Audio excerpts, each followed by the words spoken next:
I don't need an intro for this. Nintendo is an awful company. They have truly become the purest form of cancer in this entire industry, and here's why. Charging $80 for a video game isn't just ridiculous, but it's dangerous. It's setting a precedent for games to cost more and more sooner and sooner. It couldn't possibly be any more anti-consumer. Nobody gives this company enough credit for how scummy they actually are and have been for years. Mario 3D World launches on Wii U for $60. Later is discounted as a Nintendo Select for $20, gets ported to Switch for $60. Donkey Kong Country Tropical Freeze launches at $50, is discounted to $20, gets ported to Switch for $60. Luigi's Mansion 2 launches on 3DS for $40 in 2013, discounted to $20 in 2016, and gets ported to Switch for $60 in 2025. I mean, what? I'm sorry, what? Are you fucking kidding me? And let's also keep in mind that all these games are over a decade old. Charging me $60 for a 12-year-old 3DS game that used to cost $20. And it's so lazily ported that the game is filled with bugs and graphical glitches. Stop buying these games. Every dollar you spend on Nintendo is just one more reason they have to charge you more for less. You buying this is telling them that I will buy this quality of a game for this price regardless of its age. So what do we have now? Well, we have a console that meets the bare minimum. 4K output. That's something I would expect standard from a console in 2016, let alone 2025. 120Hz. To be expected. Although it's nice to know that whatever power this thing is pumping, it ain't enough to do 4K and 120 at the same time. I guess we'll just have to wait another 9 years for that. A 1080p screen. Geez, I'd fucking hope so. And a few other little additions that just barely scrape the standards of today's consoles. But what about those accessories? Of course, we now have built-in game chat being accessible through the C button. With the new Switch 2 camera, you can stream your greasy face to all your loser friends over in Louisiana. But of course, a Nintendo Switch Online membership is required.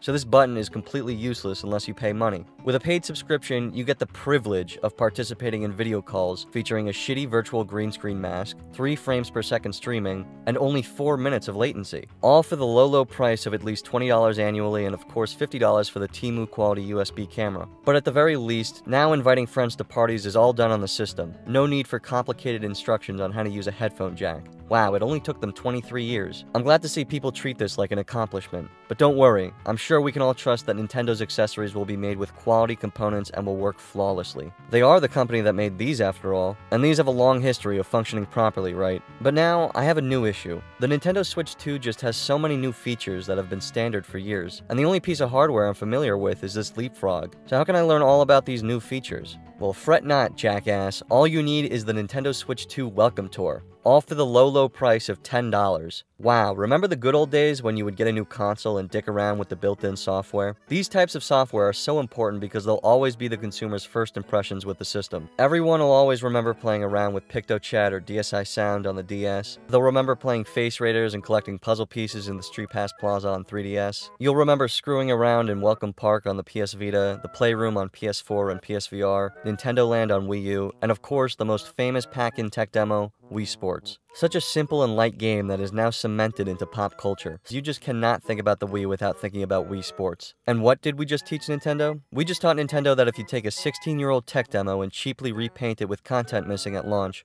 then we will gladly pay $60 for it. Think about this, a free game from 2006, a $60 game from 2022. This is fucking disgusting. There is no soul behind this game. It's graphically unimpressive in both its art style and visual output. And you know what's sad? This isn't even the first time they did this. Go back to 2013 with Wii Sports Club and it's the same deal. Suddenly a free tech demo costs $50. At the very least, this game looks good. Everything about its visuals is just beautiful, and it felt good, like human beings with pulses worked on it. Jump ahead 10 years and you get this slop. So what about the Nintendo Switch 2? Does it get a tech demo? Well, the original Switch got 1-2-Switch, a $50 piece of shit that was fun one time ever, and that was when it launched and you wanted a break from Zelda. I genuinely remember the only time I had fun with this game was when everyone playing it was laughing at how stupid it was. And hey, how about a sequel? A sequel to a tech demo that takes the idea of complete garbage and asks for another $50.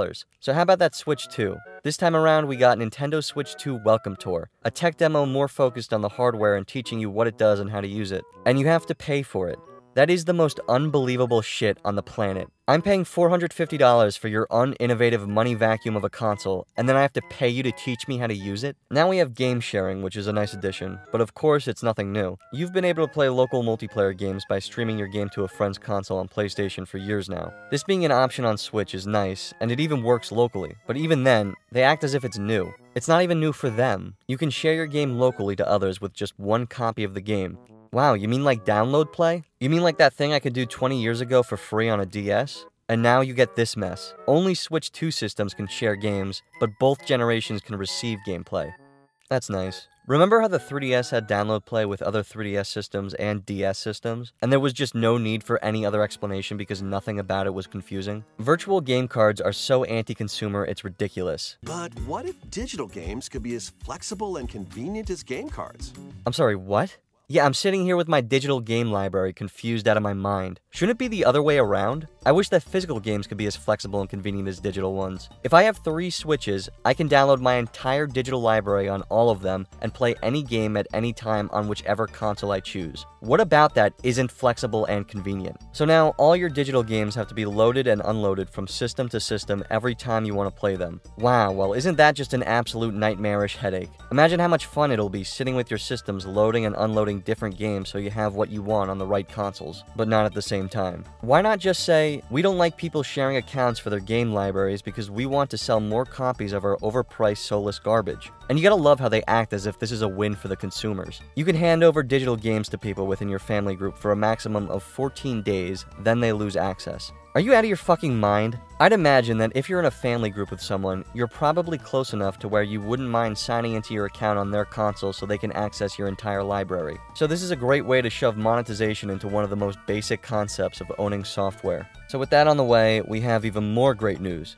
Digital keycards. For select Switch 2 games, the cartridge will only hold the license for the game. If you want to actually play it, you have to download it with an internet connection. What in God's name is going on anymore? I've seen people try to defend this, saying that most people are spreading misinformation, but there is nothing to argue with. This is directly from Nintendo's website. Game key cards are different from regular game cards because they don't contain the full game data. Instead, the game key card is your quote-unquote key to downloading the full game to your system via the internet. Not DLC, not partial data, the entire full game. The game itself isn't included on the game key card. If you want to claim that this is just this generation's way of selling game cases with a download code inside, you are wrong. This is a code for a game that is staying on my console. This is a physical game card with a license on it that is the only way I am allowed to access my downloaded game. But this way, you can share digital games. Wow, so like a physical game, except there's nothing in this. That is the scenario that people are trying to defend. The scenario that Nintendo has given themselves and developers the option to have control over the license of not only your digital games,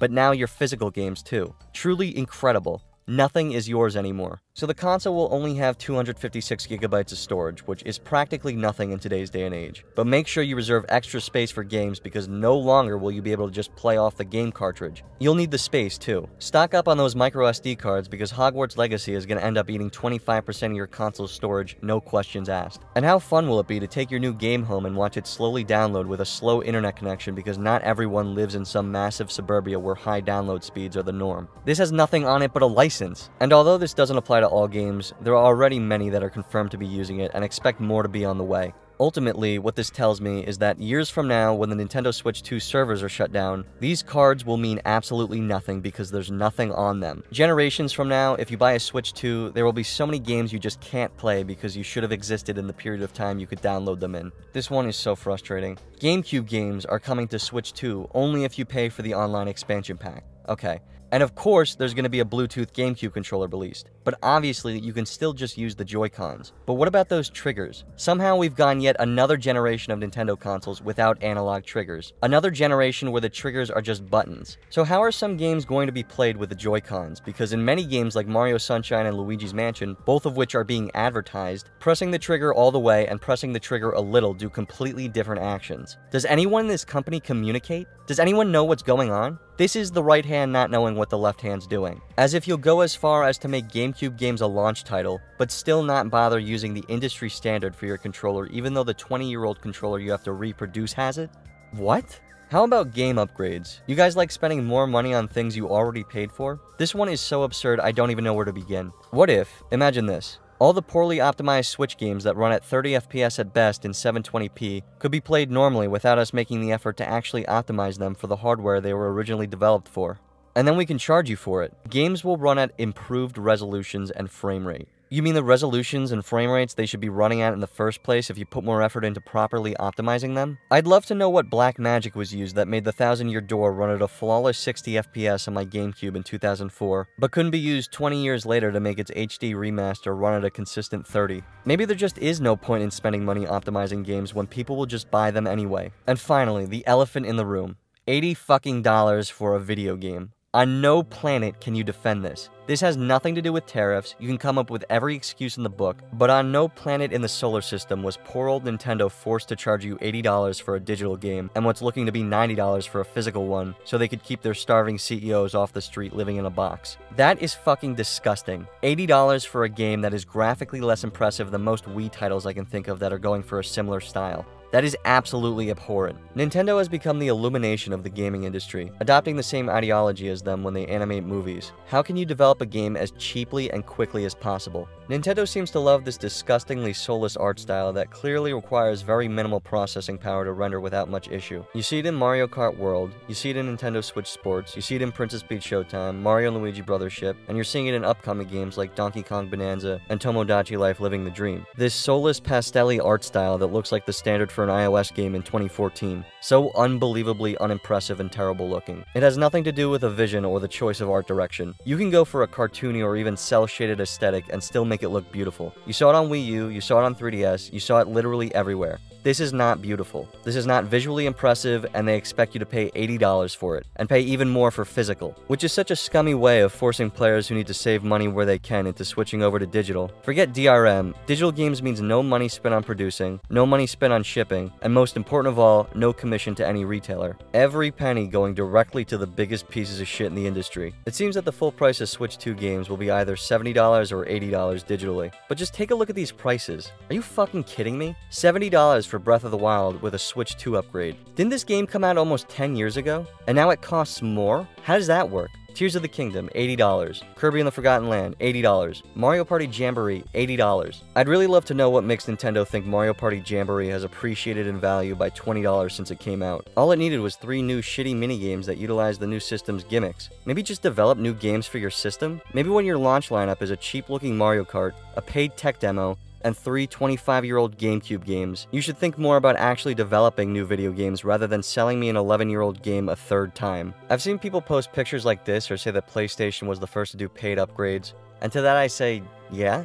Is anyone defending those? I certainly haven't seen anyone defending those. What kind of dumbass logic is that? I certainly don't like paying for cheap-looking, overpriced games anywhere. I don't like paying to play the same game again, this time with a raised frame rate cap. Nintendo doesn't need to charge $80 for Mario Kart because of tariffs. Nintendo doesn't need to charge $70 for Breath of the Wild again because of inflation. And Nintendo doesn't need to charge anything for a tech demo because something that looks like this just costs too much money to develop. They should start taking donations because the morons defending this could then just wire their paycheck directly to them instead of giving them the burden of making Breath of the Wild run in 1080p. And honestly, in today's economy, by the time you boot up your first game on this thing, you'll be refinancing your car. The console costs $450 USD, $500 for the Mario Kart bundle. Over in Japan, the base system without Mario Kart costs roughly $350 USD.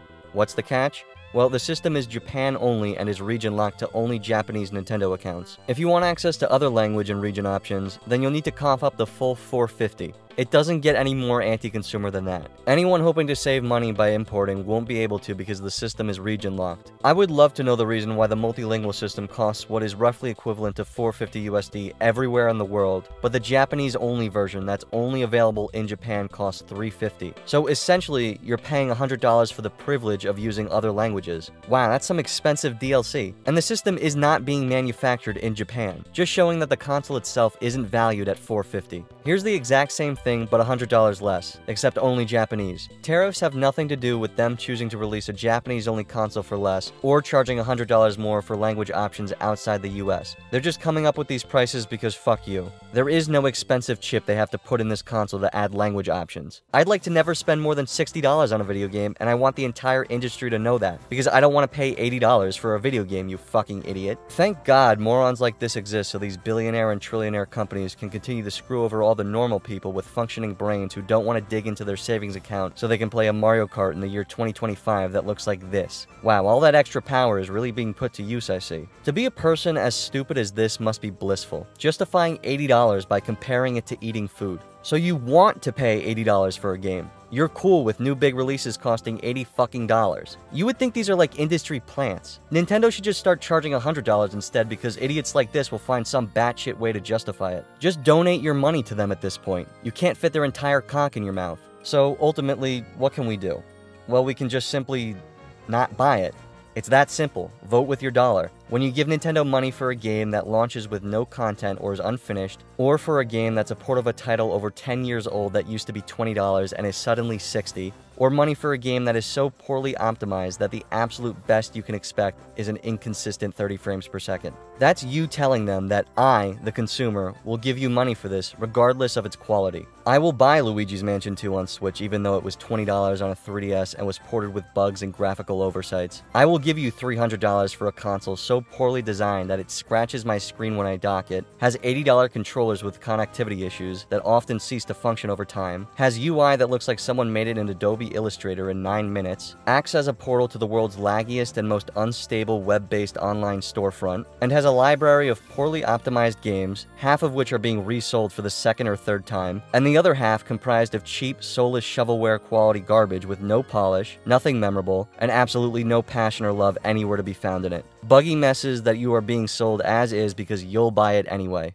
Do not buy the Switch 2. Do not buy its $90 controllers or its $80 games. Do not buy its shitty camera or its $35 piece of plastic controller charger. Do not act like this is an upgrade. UI that went from uninspired to uninspired with a few more circles. Do not pay $20 for game upgrades that act as a paid 60 FPS patch or a subscription that gives you temporary access to them. And do not buy a $450 glorified Switch 1 with nothing but corporate greed at the heart of it. Buying this not only lets Nintendo know how far they can push the boundaries of laziness, but ultimately supports a company that, in its current state, is making billions off of doing the absolute bare minimum. Years ago, when Nintendo games came out, whether they were good or bad, you could see that 99% of them were always made by people who genuinely cared and were encouraged to do so. Directed by people focused on quality and enjoyment value over development time and costs. Games made with love that contained the soul of the development team that worked on them, acting as somewhat of a portal to a vision, whether or not that vision is very fun. And today you have this. In 2015, when Satoru Iwata died, the worst thing that could possibly happen to the company happened. For the first time ever, Nintendo was being run by a businessman, not a player. Not by someone who cared from day one and was there for everything every step of the way, or by someone with a genuine interest for the product, but by someone whose job it is to make money and that's it. Nothing else matters as long as the company is as profitable as it can be. And that businessman chose another businessman to succeed him. And how much you want to bet that that businessman will be succeeded by another businessman? I honestly think the days of Nintendo being the most authentic company in the industry are long gone and never coming back. People have complaints about everyone. Xbox and their annoying use of your data, PlayStation's anti-consumer practices and poor design, EA's microtransactions, Ubisoft's abuse of DRM. But genuinely, in complete seriousness, just ask yourself, what makes Nintendo any better than these companies? What is making Nintendo not the worst company in the industry in your mind? Because if you ask me, they've become the biggest cancer of the industry. Not only are they doing everything other companies are shunned for and more, but they're getting away with it. What is, without a doubt, the most influential video game company that has ever existed and will ever exist is setting the precedent that consumers will buy anything, and the other companies will follow. As the consumer, your voice is the most important because none of these companies would exist if you weren't giving them your money. Demand more. When so many companies are fighting for your dollar, why shouldn't they fold to your standards? When Xbox first announced the Xbox One and boasted about its online requirements, its unnecessary use of Kinect, and all the other little things that made people hate it, like the lack of being able to share your games, people made fun of them. And so did the industry. Sony famously taunted them with this short video on their website. This is how you share your games on PS4.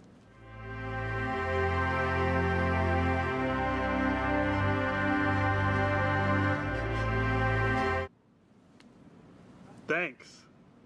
PlayStation.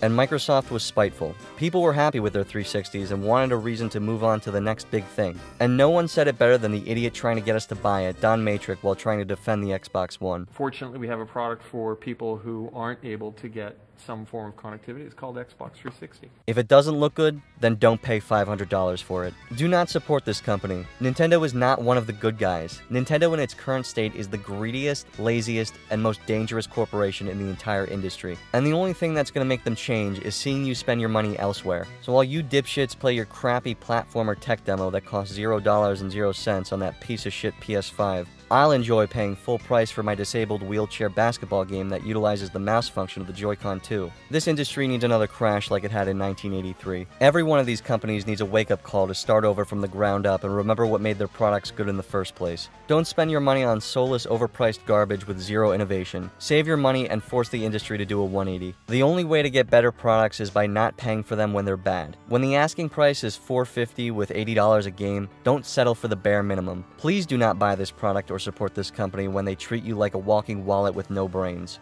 I'm Bearman, and I've been wasting your time. Thanks for watching.